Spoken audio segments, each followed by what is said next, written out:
Hey guys, and welcome back to another episode of CS Outdoors. Today I'm going to be talking about my personal top 5 summer type bass here in Texas. Officially summer started just a couple days ago, but you know, summer has started for a little bit longer in Texas, the summer type of season for bass. But I mean, it's now also really starting to get kicked off with the heat coming in place, because it's past couple weeks has been super rainy in Texas, and super windy, and so you know, that's more like their spring weather here in Texas. And so now that's kind of all stopped, not a whole lot of wind. You know, it's constantly sunny, the heat is coming up, so the normal Texas weather is starting to come out. So I will just get into this. My number 5 bait that I use for the summer in Texas is probably a jig. Now, I mean, I'm not a super huge jig person, but when it comes to summer, I definitely am, because I realize that it is super important. And because, you know, those bass are starting to kind of be in that middle stages where you know, they're near timber, they're near anything that kind of keeps a cool presence and lowers the temperature water down for them a little bit. So one thing I like to use is a structure jig, as y'all see here. And basically, you know, I'll cast that out to timber, and I'll cast that out to just stumps and logs that I see, and just let that sink in there. And you know, a lot of the times bass will hang out right next to that, because, you know, like I was saying earlier, it definitely does. It's cooler right there rather than if they're just swimming out in just the middle of the water. The next type of jig is a swim jig, actually. As y'all saw, I actually used that, the swim jig. I caught most of my fish in that video off of the swim jig, and actually off of this main swim jig right here. As y'all can tell, it's pretty beat up. And I also added a Strike King rage tail bug onto it, because that just gives it a little bit more action when I'm reeling it in, on top of shaking it. And you know, for me, what I was doing and what I like to do is I like to kind of cast that. If there's a big open weed line, I'll cast out right where that weed line kind of ends, and I'll let it sink, and then I'll just kind of flutter that across that weed line, because a lot of the times bass will hang out right there, trying to wait for smaller bass or shad or whatnot to come out so that they can eat it. Guys, so my number 4 item that I use it is actually probably the Swimbait. So I'm using this a lot of time. These are my 2 most common swim baits that I use. You know, this is the Gary Yamamoto Hearttail swim bait. I mean, guys, it works amazing. It is super salty, and the bass, they love it. And then the other one I'm using is the Strike King Perfect Plastic swim bait.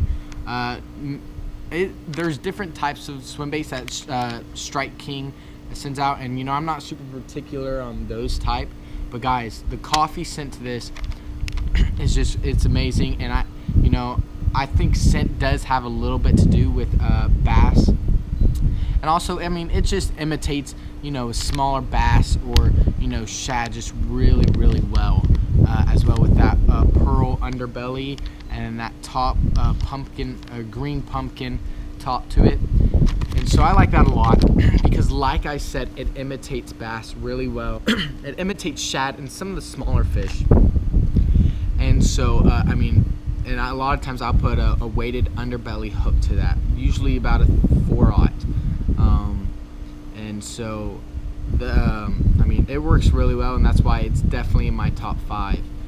Because, you know, in that afternoon, they're starting to come up from the deep end, and they're starting to, you know, they're starting to feed on the shad and whatnot. My number 3 lure for the summer would actually be the Chatterbait. Man, guys, I can't express to you enough how much I love this Chatterbait. I mean, this is the Z-Man Chatterbait. I mean, that is a very popular brand for chatterbaits to get. and I mean, you know, it gives off that jig look to it with the skirt, but then, you know, with the blade in front of it, guys, it just works amazing. And I mean, I'll kind of do that a lot of the times, like I'm working the structure jig or the swim jig. But I mean, I'll even throw it in just other places as well, or just right out in the open, because it just attracts bass like crazy. And then a lot of the times I'll either put a craw, or my more popular thing of putting on there is a swim jig, and this is also a Strike King KVD coffee scent swim jig, pearl underbelly, with the, like, you know, I think the actual name of it is caffeine shad, and it just gives it a little bit extra action to it, and it's just amazing. And I like to go with more natural colors, and black and blue. Those are about the only two colors I throw when it comes to this. Those are about the only two colors I throw when it comes to the chatterbait. Now, every now and then I'll throw a white chatterbait, but it's not super popular for me to be throwing a white chatterbait. So my number 2 thing I like to throw in the morning is a frog. You know, when the weather starts, or the water temperature starts to heat up, the bass a lot of times will start going up more shallow in the morning time to feed on shad and frogs and bluegill and whatever they're eating, really. And so I will throw a frog a lot of times in the morning, and it's probably one of my most favorite things to throw just all year long. And you know, the brand that I use is Spro, and a lot of the times I don't. I mean, I use a lot of times this actually black and blue color, or I'll throw a white underbelly one, or natural color. That's about all I throw. I don't go super crazy chartreuse color. I do have chartreuse ones, but I don't really throw those a lot. And as y'all know, guys, when buying a frog, don't look at the top. Don't look at the top. Only look at the bottom portion of the frog, because that's the only part that bass are going to see. Now, you might want to look at the side, because when it does sit in the water, it sits about right there. So y'all might want to look at the side a little bit, but mainly just the bottom, because that's really the only part that matters. The top is just for the buyer's appeal. And so, as y'all know, there's a difference in frogs. You have just your normal frog, and then you have your poppin' frog. And so your normal frog you throw on a lot like calmer days, and you know, your poppin' frog you throw when it's a little bit windier, and you definitely do work those in 2 different ways. And the reason you throw, or for me at least, I throw the popper frog when it's a little bit windier, is to give it a little bit more say that it's there, because when it's super windy, it's super choppy. And if you're just throwing this in, it's harder for the bass to recognize it. I mean, you can still do that for sure, but it's definitely hard for the bass to recognize it. And even sometimes, it just depending on what the fish are like, I may even throw the poppin' frog on a calm day. But most of the times on a calm day, I won't throw the poppin' frog, and I'll just throw the normal frog. Another really cool thing that I use, though, it's called the Molix Supernado Beetle. You can find it on Tackle Warehouse. That's a big website. That's usually where I order most of my stuff off of. But I mean, this thing is amazing. I've caught some huge bass off of it. And actually, in one of my videos where I was out fishing with Baylor and Shay, when I lost that fish at the very beginning, and it was like possibly the biggest fish I've ever caught there, a 5 or 6 pound bass. And that's what I was throwing, was a Supernado Beetle. And what that is basically it's like a frogless action, so it is weedless, but it gives the action of like a jitterbug. So when you're reeling it in, it's constantly making this motion, and it's gulping water out, and it's causing somewhat of a popping sound. And so, I mean, bass they will go crazy for that. And it's really awesome, because I've gone places and I'll throw this right on weeds, and because it's a weedless action, and this, I mean, if it just gets a little bit more popping sound and a little bit more extra noise than the normal popping frog. And so I like this a lot, and it's really crazy good. And like I said, guys, pay attention to the belly, don't pay attention to the top. But yeah, lastly, guys, or my number one thing to throw, guys, is definitely going to be a craw of some type. A lot of what I use the majority of the time is the rage tail craws, and so whether that's a rage craw or whether that's a rage tail magnum bug, I actually didn't mean to order this size. I meant to order the normal size and not the magnum, but I mean, it's really not a huge deal. It's not a whole lot bigger, but I'll let these out to show y'all what they're like.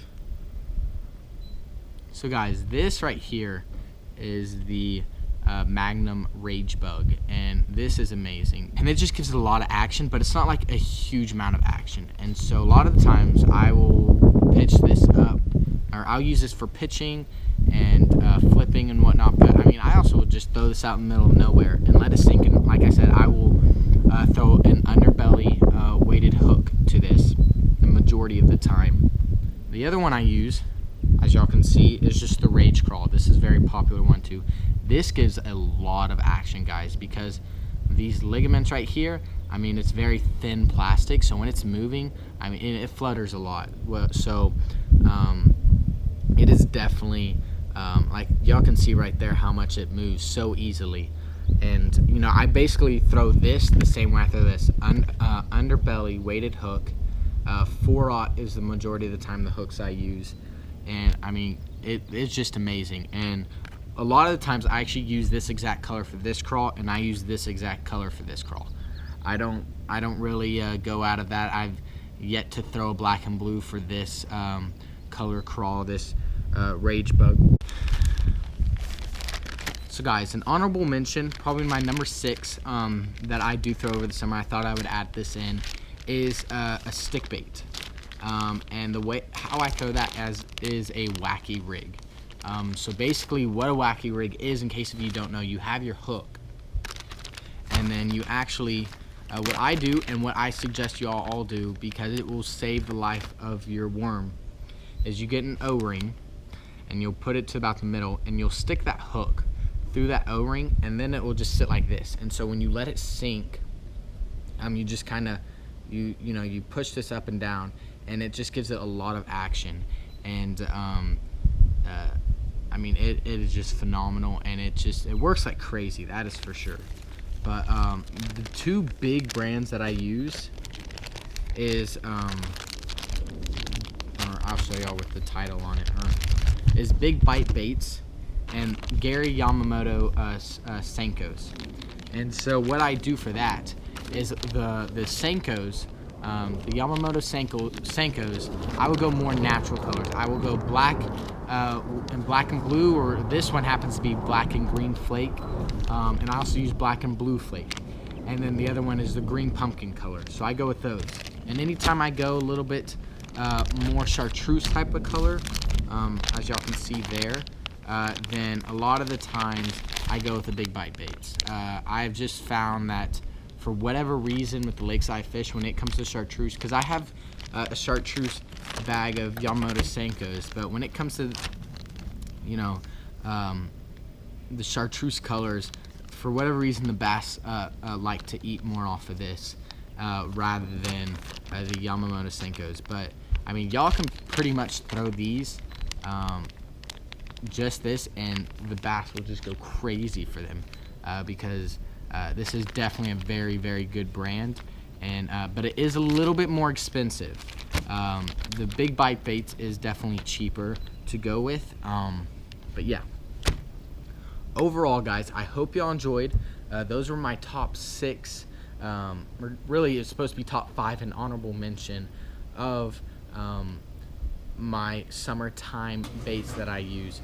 But I hope y'all enjoyed, and I'll catch y'all back next time. CS Outdoors, signing out.